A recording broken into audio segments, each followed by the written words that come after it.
Речиси 90% од фирмите и над 70% од граѓаните се зависни од банките и нивните пари. Зависноста има нагорен тренд и таа само ја потврдува лошата економска состојба. Што велат економистите кога компаниите и граѓаните во толкав процент се зависни од банките?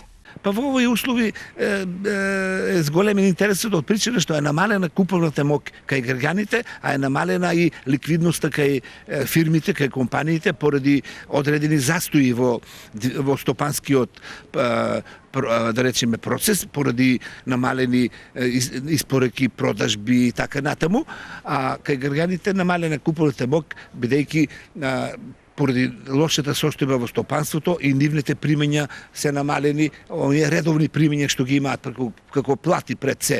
Во истиот контекст, во последниот извештај на Народната банка стои: вкупните депозити во банките лани оствариле раст од 4,9%, а кредитите 9,4%, со тоа што во последниот месец од 2022 бележат зголемување од 1,4%.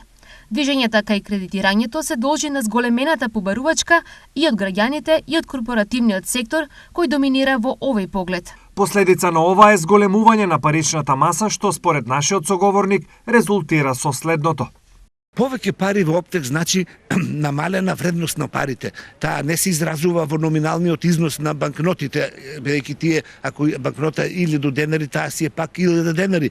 Меѓутоа, кога отидеш да купиш нешто со тие 1000 денари, тогаш ја гледаш вредноста на парите. Со тие 1000 денари си можел да купиш поголема количина на стоки, а сега ќе купиш помалку. Тоа значи поголема количина или поголем оптек на пари, значи намалена вредност на парите, односно на долг рок значи тоа инфлација, односно обезвредување на парите.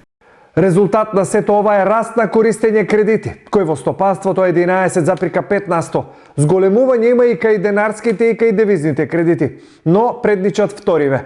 Кредитите во денари преовладуваат во декември, каде што вкупно месечно кредитирање бележи пораст од 2,5%.